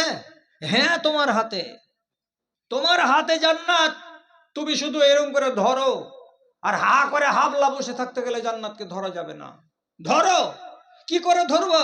এই হাদিসটাকে শোনার পরে পরের হাদিসটাকে শুনেন। এখানে আছে 5টা হাদিস। আমি 5টা হাদিস বলে আপনার মজলিস ভাঙবো না। আমি শুধু কি বলতে চাইছি, রাসূলুল্লাহ এক হাদিসে বলছেন, মান সামা রমজানা ঈমানান ওয়া ইহতিসাবা গুফিরা লাহু মা তাকাদ্দামা মিন যামবিহি। কোনো মানুষ যদি রমজান মাসের রোজাকে ঈমানের সাথে আর সওয়াবের আশায় যদি রাখে, আল্লাহ তাআলা তার যাবতীয় গুনাহকে মাফ করে দেবেন। রোজা তো রেখেছেন? হ্যাঁ হ্যাঁ রেখেছি। তাহলে একটা তো ভালো কাজ করলেন। আর একটা করেন, মান কামা রমজানা ঈমানান ওয়া ইহতিসাবা গুফিরা লাহু মা তাকাদ্দামা মিন যামবিহি। কোনো মানুষ যদি রমজান মাসে ঈমানের সাথে এবং কিছু পাওয়ার আশায়, জান্নাতের আশায় কিয়ামুল লাইল মানে রাতের বেলার নামাজ পড়ে, তো তাহলে সেই মানুষটার আগের গুনাহ মাফ হয়ে যায়। কিয়ামুল লাইল কাকে বলে? তো 8 রাকাত আর 3 রাকাতে 11 রাকাত নামাজকে কিয়ামুল লাইল বলে। সবাই মিলে পড়েছি? বলছি হ্যাঁ পড়েছি আমরা। ভালো কথা, ভালো তো। তাহলে আপনার গাড়ি তো ঠিক আগাচ্ছে, আগাতে দেন। আর একটা হাদিস বলছি, কি কিয়ামতের দিন আল্লাহ রাব্বুল আলামিনের সামনে রোজা খাড়ো হয়ে যাবে, জিসিম পেয়ে যাবে। সামনে একটা জিসিম নিয়ে খাড়ো হবে, তার পাশে কোরআন মাজিদ খাড়ো হবে, তারও একটা জিসিম থাকবে, তার একটা দেহ থাকবে। রোজা দাঁড়িয়ে যে বলবে, আল্লাহ রাব্বুল আলামিন ইন্নী মানাতুহু তাআমা ওয়া শাহওয়াতা ফিন নাহার। আমি এ আল্লাহ, আমার নাম হলো রোজা। আমি আমার তোমার এই বান্দাটাকে দিনের বেলায় পান খেতে দিইনি, দিনের বেলায় বিবির কাছে শুয়ে থাকতে দিইনি। আমি মানা করেছিলাম, আমার কারণে বেচারি মুখে পানি ঠেকাই নাই, মুখে পান ঠেকাই নাই, কোনো জিনিস মুখে লাগাই নাই, আমি নিষেধ করেছিলাম। অতএব আমাকে যখন মেনেছে, তখন তুমি আমার একটা কথা শোনো, কি এই লোকটাকে যেন জাহান্নাম না দেওয়া হয়। কে বললো কথাটা? রোজা। এদিকে খাড় হয়েছে, এই তোমার নাম কি? যে আমার নাম কোরআন, কোরআনের তিলাওয়াত। তুমি কি করেছো? বলছে ইন্নী এ রব্বুল আলামিন, আমার নাম হলো কোরআন মাজিদ। আমি আমার এই বান্দাটাকে রাতের বেলায় ঘুমাতে দিইনি, রাতের বেলায় ঘুমটাকে তার কমিয়ে দিয়েছিলাম, বন্ধ করে দিয়েছিলাম। কেন তুমি ঘুম বন্ধ করেছিলে? বলছে আমাকে বসে বসে জেগে জেগে বাল্ব জ্বালিয়ে, লাইট জ্বালিয়ে, মোমবাতি জ্বালিয়ে বসে বসে তেলাওয়াত করেছিল। যখন আমাকে তেলাওয়াত করেছে আর রাতের বেলায় আমাকে পড়েছে, আমার কদর করেছে, আমি তোমার কাছে সুপারিশ করে বলছি, আল্লাহ এই ছেলেটার চোখকে তুমি জাহান্নামের আগুন থেকে হারাম করে দাও, এর দেহটাকে জাহান্নামের আগুন থেকে হারাম করে দাও, আমার সুপারিশটাকে কবুল করো। একই সঙ্গে 2টা জিনিস সুপারিশ করছে, কার কাছে? তো আল্লাহর কাছে।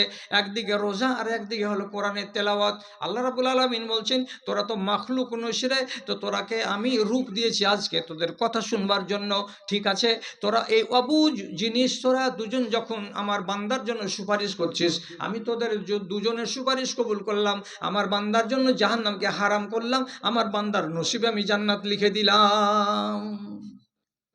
3টা হাদিস হলো। 4 নম্বর হাদিস, 4 নম্বর হাদিসটা হলো এই, রমজানের শেষ দশকে 10টা দিন যদি মসজিদে গিয়ে এতেকাফ করা যায়, ইবাদত করা যায়, এটা বিশাল বড় ফজিলতের। তো মাওলানারা আমরা পারি না, তো আপনি হাল ঠেলা কি করে পারবেন? বাদ দিয়ে দেন এটা। 10 দিন মিয়া বিবিকে বাদ দিয়ে, বাড়িঘরকে বাদ দিয়ে, কোনার ঘরে একটা চাদর টাঙিয়ে দিয়ে মসজিদের ভিতরে ওখানেই থাকতে হবে, মসজিদের বাথরুমে ওখানেই পেশাব পায়খানা করতে হবে, ওখানে বাড়ির লোক খানা পৌঁছে দিবে, রাতের বেলায় জাগবেন, দিনের বেলায় ইবাদত করবেন, মন ভরে আল্লাহ তাআলাকে ডাকবেন। আর বাড়িতে থাকলে এতটা ডাকা হতো না। তাহলে এটার বিশেষ ফজিলত আছে। আমি অতগুলো কথা বলবো না, আপনার মন ওদিকে যাচ্ছে না। তাহলে এটা একটা কাজ কোন মাসে আছে? তো রমজানে। আর আরেকটা কি আছে? লাইলাতুল কদর, বিজোড়া রাত্রিতে হয়। বিজোড়া রাত্রি 21-এ হবে, 23-এ হবে, 25-এ হবে, 27-এ হবে, 29-এ হবে, কোনো একটা রাত, কোনো একদিনই হবে লাইলাতুল কদর সংঘটিত। কিন্তু ওই একটা দিনকে পাওয়ার জন্য আপনার কাছে মিটার নেই যে 27-এ হবে না 25-এ হবে, কাজে আপনি খুঁজতে বের হবেন, তো আপনাকে ওই 5 দিন খুঁজতে হবে। 21-এর দিন জাগতে হবে, 23-এর দিন জাগতে হবে, 25-এর দিন জাগতে হবে, 27-এ জাগতে হবে, 29-এ জাগতে হবে।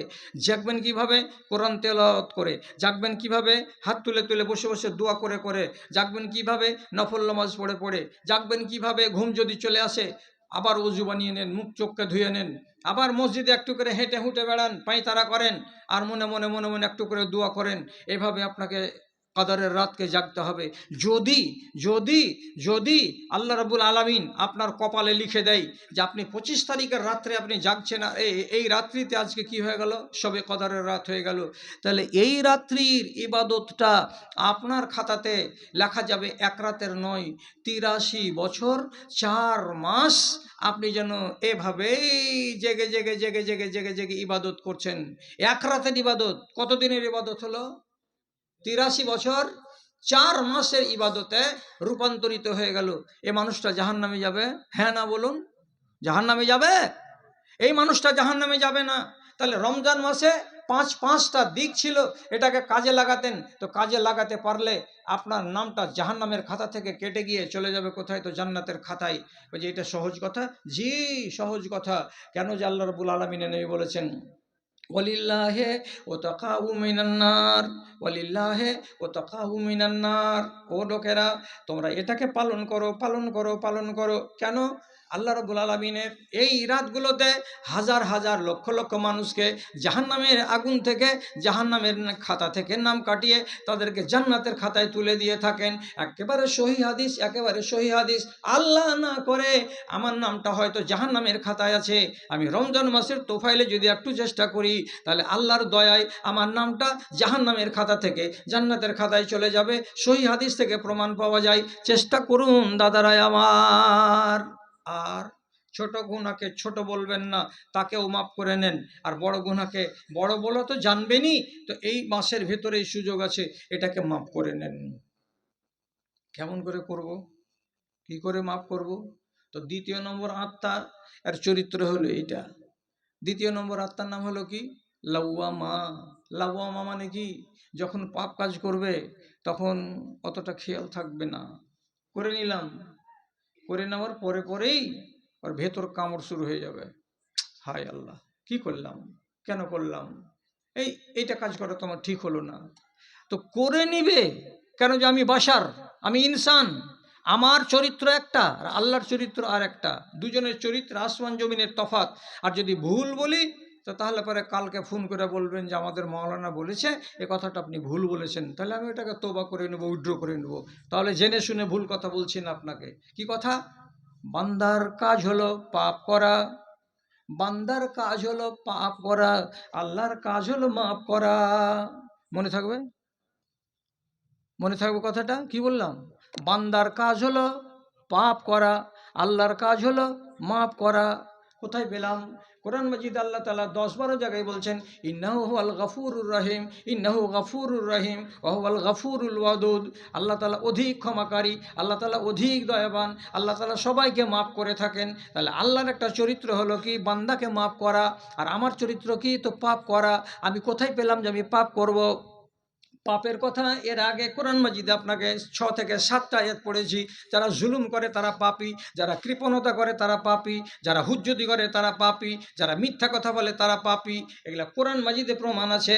আর তারপরেও নবী করিম সাল্লাল্লাহু আলাইহি সাল্লাম বলছেন কুল্লু বানি আদমা খাত্তাউন, পৃথিবীতে আদমের যত বেটা আছে, যত বেটি আছে, সবাই গুনাহগার, সবাই গুনাহগার, সবাই গুনাহগার। ওয়া খায়রুল খাত্তাইন আত-তাওয়াবুন। তাহলে এই গুনাহগারগুলোর ভিতরে সব থেকে ভালো গুনাহগার কাকে বলা যায়? তো যে লোকটা সোমবারে পাপ করবে, মঙ্গলবারে আল্লাহর কাছে মাপ চাইবে। যে লোকটা মঙ্গলবারে পাপ করবে, বুধবার বাদ দিয়ে বৃহস্পতিবারের দিন পাপের মাপ চাইবে, তাহলে এই বান্দাটা হলো সবচাইতে আল্লাহর কাছে ভালো বান্দা। হাদিস থেকে প্রমাণ আমরা হলাম গুনাহগার। গুনাহ তো আমাদের চরিত্র। আর আল্লাহ রাব্বুল আলামিনের চরিত্র কি? পাপকে মাফ করে দেওয়া। তো আপনি মনের খুশিতে পাপ করবেন আর আল্লাহ তাআলা মনের খুশিতে মাফ করবে না? কিছু আজিজি ইনকেসারি করতে হবে, কিছু লকড়ি কাঠি পুড়াতে হবে, দরবারে যেতে হবে, একটু চাইতে হবে, একটু চোখের পানি ঝরাতে হবে, কিছু বলতে হবে, তাহলে তো আল্লাহ তাআলা মাফ করবেন না? আপনি ওয়াজ শুনে নিলেন আর নিয়ে বাড়ি গিয়ে বলবেন আরে রহিমের মা জানিস বান্দার কাজ হলো পাপ করার, আল্লাহর কাজ হলো মাফ করে, চুটিয়া পাপ করে যা। তাহলে এটা তো জিহালতি হয়ে গেল না? আরে পাপ হয়ে যাবে, এটা আমার চরিত্র, আর তাই বলে আমি বসে থাকবো পাপ করার পরে, এটা কেমন কথা? আপনার বাপ, আমার বাপ, 14 গোষ্ঠীর বাপ, তার নাম আদম আলাইহিস সালাম। ওর কি চরিত্র? সহিহ হাদিসে লেখা আছে খাতেয়া আদামু ফাখাতিয়া আওলাদুহু, আদম ভুল করেছে তার বেটারাও ভুল করে। নাসিয়া আদামু ফানাসিয়া আওলাদুহু, আদম ভুলে গেছিল তার জন্য তার বেটা বেটিরা সবাই ভুলে যায়। তারপরে আল্লাহ তাআলা নবী বলছেন জাহাদা আদামু ফাজাহাদা আওলাদুহু, আদম হুজ্জতি করেছিল তার জন্য তার বেটারাও হুজ্জতি করে বেড়ায়। সহি কথা জি, কোনো বানাওটি কথা না এগুলো গো, একেবারে সহি কথা। আল্লাহ তাআলা আদমের পিঠে এমনি করে হাত বুলালেন, কোটি কোটি মানুষ আগা দিকে এত বড় বড় বড় বড় হয়ে সব খাড়ে হয়ে গেল। আল্লাহ তাআলা বলছেন এটি সব সব ছেলেপিলে তোমারই, এটিকে জান্নাতের জন্য পয়দা করেছি। তখন হযরত আদম এমনি করে বড় বড় চোখ করে দেখে, তখন বলছে আল্লাহ ওই যে এখানকার ওই যে সাদা ফিটফিট করছে এত সুন্দর ছেলে, কি টকবকে চেহারা, আল্লাহ তুমি একে কত বয়স দিয়েছ? আল্লাহ তাআলা বলছেন ওকে 60 বছর বয়স দিয়েছি। এটা কে? তো বলছে এটা নবী দাউদ। বলছে এত সুন্দর চেহারা আমার ছেলেটার, আর আপনি ওকে 60 বছর বয়স দিলেন, 100 বছর করা যাবে না? বলছে লিখে দিয়েছে এটা ওর কপালে। আমার বয়স কত? তোমার 1000 বছর। তখন আল্লাহ তাআলাকে বলছে অত সুন্দর ছেলেটা আমার বয়স কম হয়ে গেছে, আপনি আমার বয়স গেল 40 বছর ওকে দিয়ে দেন। কাকে দিল? বেটাকে। বেটার নাম কি? দাউদ। এর বয়স কত ছিল? 1000, কমে গেল কতটি? 40 বছর, হলো কতটি? 960। মালাকুল মউত চলে এসছে যেদিন 960 বছর পুরেছে, তেমনি সারা পৃথিবীর মানুষের জান কবজ করার আগে একবারও বলবে না মহিউদ্দিন সর্দার জান কবজ করতে এসেছি, একবারও বলবে না, একবারও বলবে না দুনিয়ার কোনো মানুষের জান কবজ করতে এসে। কিন্তু আম্বিয়ায়ে কেরামের জান কবজ করতে গেলে, পয়গম্বরের জান কবজ করার আগে মুনকার নাকিরকে বলতে হবে আমি আপনার জান কবজ করতে এসেছি। আদমের সাথে বলছে আপনার জান কবজ করতে এসেছি। হযরত আদম এমনি করে টেঁড়া চোখে দেখা করছে, কি কহলি? গুনে দেখতো কতদিন হয়েছে? 960 বছর হয়েছে, আর তুই এখনো 40 বছর বাকি আছে, চলে এসে জান কবজ করতে। মানে মালাকুল মউত কইছে অত মানে ঝিকড়ন দিয়ে কথা কইয়েন না।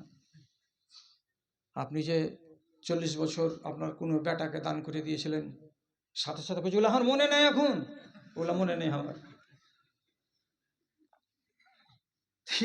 এদিকে মনে নেই দেওয়ার পরে আবার তর্ক হয়েছে কার সাথে? মালাকুল মউতের সাথে। তো তর্ক করলে কে? তো আমাদের বাপ। তো নবী কি বলছেন? বাপ তর্ক করলে তো দুনিয়ার বেটাটি তর্ক করবে। আর বাপ কি করলো ওইখান করে? বলছে ওরা মনে নেই, ভুলে গেছি আমি। তো বাপ করছে ভুলে যাওয়ার রোগ, তো দুনিয়াতে যতটি ওর বেটা আর বেটি আছে সব হলো ভুলে যাওয়ার রোগ। আর কি? খাতে আদম মানা করলো যে বট গাছের তলে, ওই ফলের গাছ তলে যাবা না, মেয়ে বিবি যাবা না, যাবা না। 15 দিন হলো না, ওই গাছের তলে যে একটা ফল পেড়ে দেমনি করে ফাযাকা, সূরা আরাফে আল্লাহ তাআলা বলছেন মুখে দিয়ে এমনি করে চাবিয়া টাবিয়ে দেখে হাওয়া কইছে মিঠাজি, খুব খারাপ স্বাদ লয়। ইয়ে তখন বলছে হ্যাঁ গো, মিঠা মিঠা লাগছে, টক টক লাগছে, স্বাদটা ভালো। আর যেমনি দুজন মনের হরসে ওই নিষিদ্ধ গাছের ফলকে ইয়ে মুখে দিল, ও মুখে দিল, একটা মিনিট দেরি হলো না গো, সাথে সাথে গা থেকে সমস্ত জামা আর কাপড় খোসা জমিনে পড়ে গেল। যেমন এক্ষুনি মার পেট থেকে একটা বাচ্চা পয়দা হলো, আর গায়ে 1 ইঞ্চি কাপড় থাকে না, তেমনি আদম আর হাওয়ার গায়ে 1 ইঞ্চি কাপড় থাকলো না। এরা কি এত বড় ছেলে? কত বড়? এইরকম গজ হাত দিয়ে যদি মাপেন তো আমাদের বাপ আদম ছিল 60 গজ হাত লম্বা। কত মিটার পাঞ্জাবিতে কাপড় লাগবে আর হিসাব করেছেন কি? আদমের স্ত্রী হাওয়া ওরই সামানি 60 হাত গজ লম্বা, তাহলে কত মিটার ওকে ছায়া লাগবে আন্দাজ করেন তো। সব কাপড় জান্নাতি কাপড় খসে পড়ে গেল জমিনে। শেষে কি করবে? তফিকা ইয়াকসিফানি আলাইহিমা মিন ওয়ারাকিল জান্নাতে। এটা কি ফিল্টার পানি না টিউবওয়েলের পানি?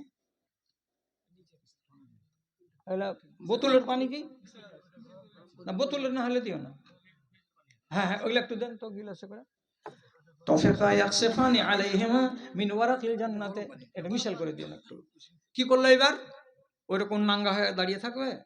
জান্নাতের বড় বড় যেমন সেগুনের পাতা হয় এই বড় চপটা চপটা, এরকম চ্যাপ্টা চ্যাপ্টা পাতাগুলোকে 3-4টা পারলেন আদম একটাকে আর একটার সঙ্গে গুজে দিয়ে, শাল পাতাকে যেমন গুজে দেয় অমনি করে গুজে দিয়ে নিজের সতরের সামনে এরকম করে ঢেকে রেখে দিয়েছেন। আর ওই রকম 3-4টা পাতাকে নিয়ে আমাদের মা হাওয়া ও নিজের সতরটাকে ঢেকেছে নিচু দিকে, আর 2টা পাতা দিয়ে নিজের বুকটাকে ঢেকেছে, আর ঢাকার পরে দুজনই মজলুম হয়ে দাঁড়িয়ে আছে।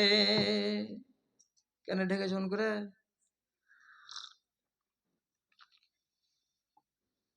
আল্লাহ তাআলা বলছেন কাপড় কি হলো জি? কে জানি যে আল্লাহ দেখিনি, খসে পড়ে আলো। এর আগে কিছু হয়েছিল নাকি? কিছু হয়নি, ওই গাছতলায় গেছিলাম তো, তোমাকে মানা করিনি? মানা তো করেছিলে, বুঝতে পারিনি, হয়ে গেছে ভুল। ভিড়া গেল এবার কি করতে? দোয়া করতে। তো এই কথাটাকে নবীজি হাদিসে কেমন করে তুললেন? খাতিয়া আদামু ফাখাতিয়া আওলাদুহু, আমাদের বাপ আদম ভুল করলো মানে পাপ করলো, অতএব তার দুনিয়াতে যত বেটা আছে বেটি আছে সবাই পাপ করে। তাহলে বাপের চরিত্র হলো পাপ করা, আমাদের চরিত্র হলো পাপ করা। বাপের চরিত্র হলো ভুলে যাওয়া, আমাদের চরিত্র হলো ভুলে যাওয়া। বাপের চরিত্র হলো তর্ক করা, আমাদের চরিত্র হলো তর্ক করা।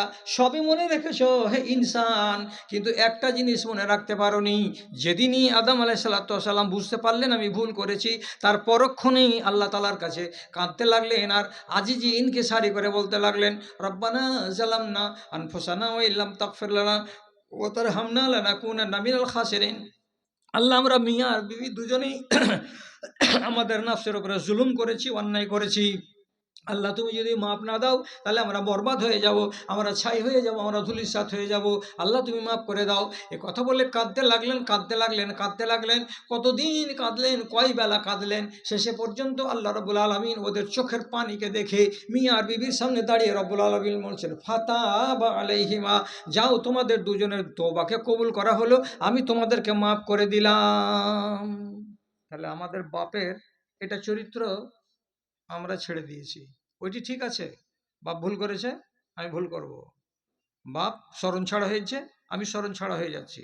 বাপ হুজ্জতি করছে তো আমি হুজ্জতি করছি। বাপ যে কাঁদছে তো বেটারা কাঁদছে না কেন? বাপের এটা চরিত্র আমি ছাড়লাম কেন? পাহাড় নদী গাছে গাছালি, মরু সাগর পাক পাখালি, সব গাহে তার গান, শুধু গাহে না জিনপুরি ইনসান রে, শুধু গাহে না জিনপুরি ইনসান। ফুলের মধু এত যে মিষ্টি, কে করেছে এসব সৃষ্টি, বলো তো কাহার দান, শুধু গাহে না জিনপুরি ইনসান রে, শুধু গাহে না জিনপুরি ইনসান। সব লেগে আছে, দুনিয়াতে যত মখলুক আছে সবাই লেগে আছে, আপনি শুধু বসে বসে আরাম করছেন। আমি কি বলছিলাম, যদি একবার চেষ্টা করেন আপনার নামটাকে, আল্লাহ না করুক জাহান্নামের খাতায় ছিল, আপনি টেনে আমাকে জান্নাতের খাতায় তুলে দিতে পারবেন। সময় বয়ে যাচ্ছে, সময় চলে যাচ্ছে। আপনার কাছে যেটা আত্মা আছে, আমার কাছে যেটা আত্মা আছে, সে আত্মাটা এর নাম হচ্ছে কি লাওয়ামা, আপনাকে মালামত করবে। কেন করলে এই কাজটা? কিন্তু মালামত যদি দেরিতে করে তাহলে খেসারত বেশি বইতে হবে, আর মালামত যদি তাড়াতাড়ি করে তাহলে আপনাকে খেসারত কম দিতে হবে।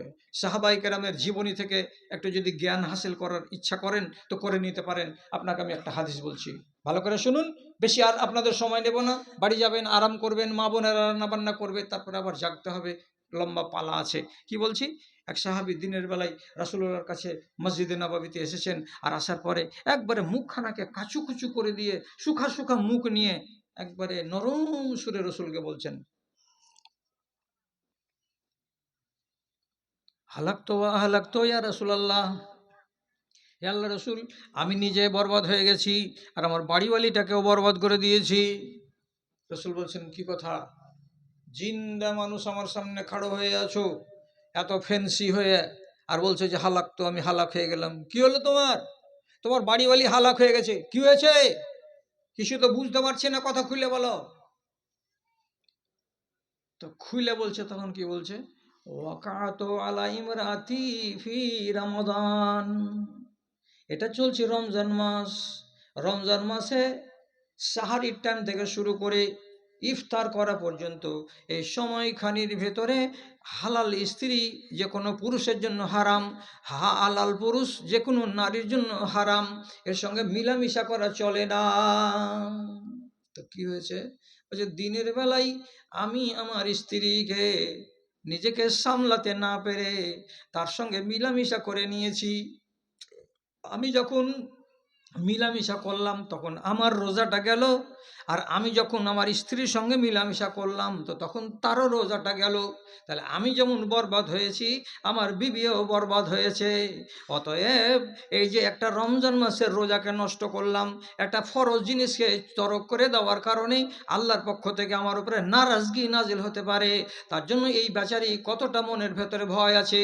সাথে সাথে নবীজিকে বলছেন, হাই বরবাদ হয়ে গেলাম, বরবাদ হয়ে গেলাম। তুমি বেলা 10টার সময় এ কাজ করেছো, আর এই একটা দিন ভরসা হলো না, পরের দিন এসে বলছো আমি এই কাজ করে দিয়েছি। তো কেউ কি জানতে গেছিল? কেউ কি জানতে পেরেছিল যে তুমি কি করেছো দিনের বেলায় আর করনি? রাসূলুল্লাহ কি জানতে পেরেছিলেন? উনি কি জানেন? তো তাহলে তুমি কেন গেলে, কেন বলতে এলে?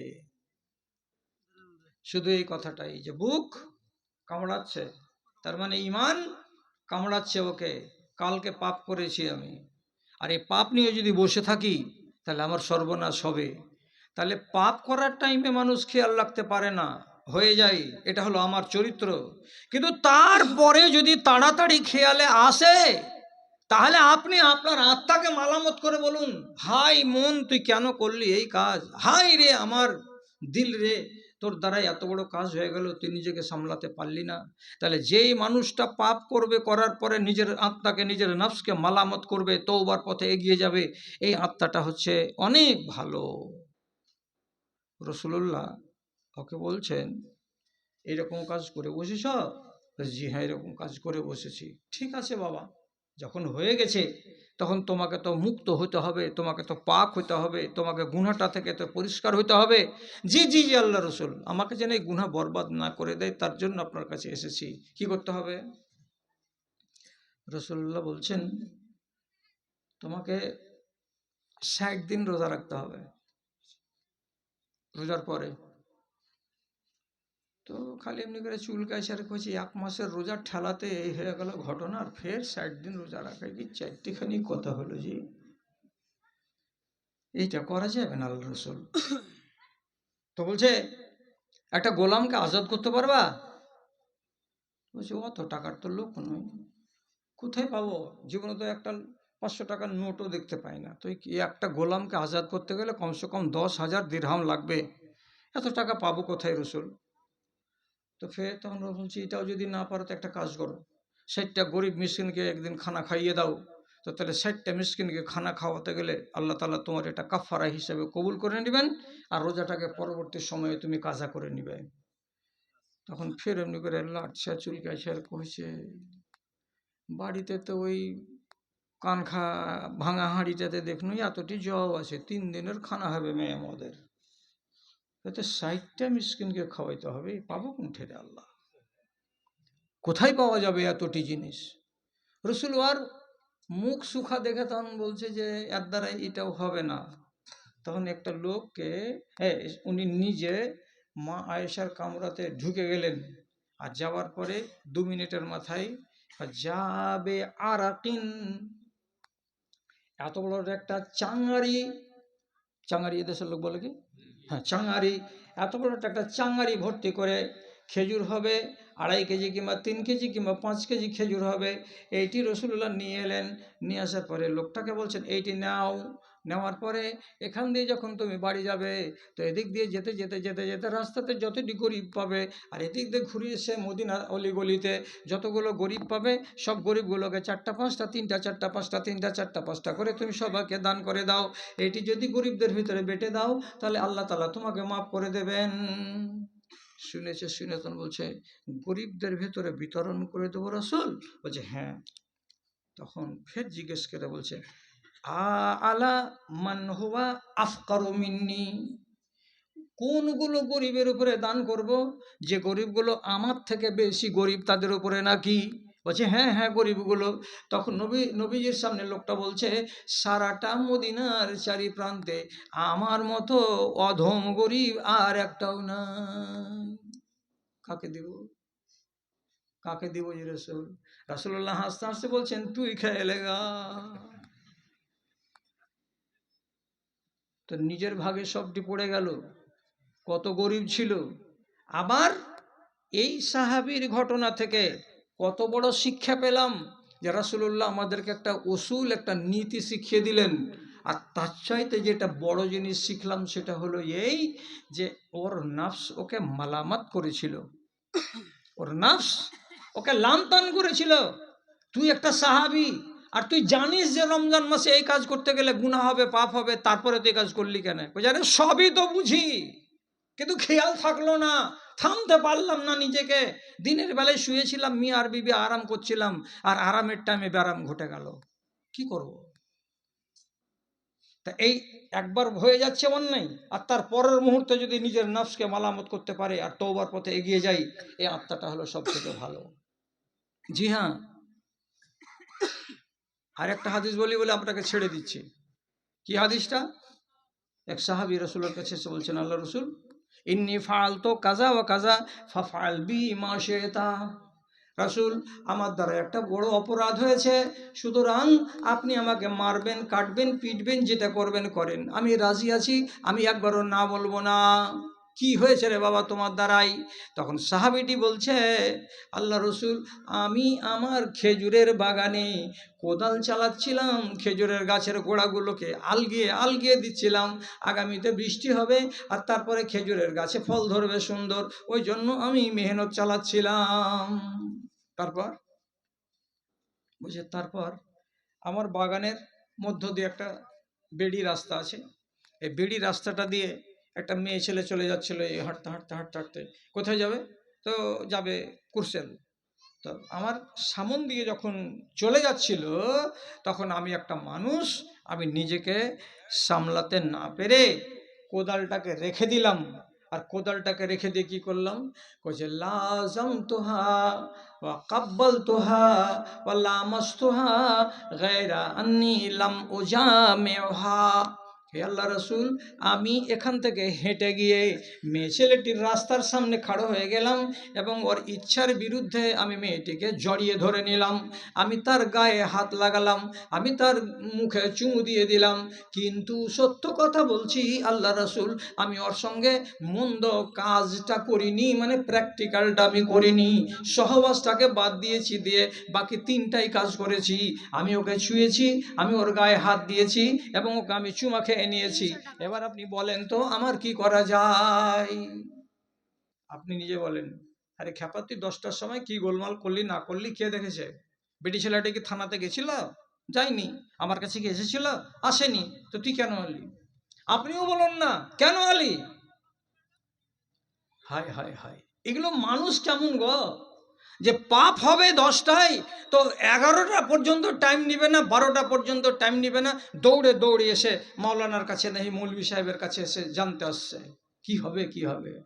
আর আপনি আর আমি কি, আহারে, কভি জিন্দগি পে নকি নজর कटी उम्र सारी गुनाह में, कभी जिंदगी पे नकी नजर कटी उम्र सारी गुनाह में, ऐ खुदा ऐ काबा तू पनाह दे मैं खड़ा हूँ तेरी पनाह में। জীবন কেটেই গেল, জিন্দগিতে কোনোদিন আল্লাহ রাব্বুল আলামিনের সামনে আত্মসমর্পণ করার মতো সময় পেলাম না।